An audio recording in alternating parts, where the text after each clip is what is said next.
Hello guys, in this video I'm just going to explain how to skip these puzzles on your Marvel Spider-Man for PC. So if you want to skip this kind of puzzles, just press escape. You need to go to settings. So go to settings. So here come to accessibility. So here you have the option to skip puzzles. You need to turn it on. So use right arrow on your keyboard.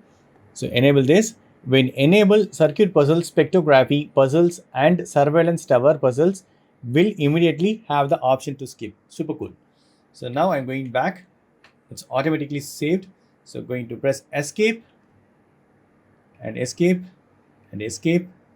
Super cool. Now I'm going to start this descramble. You will have the option to skip.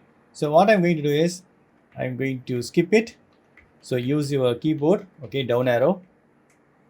Select the skip and enter.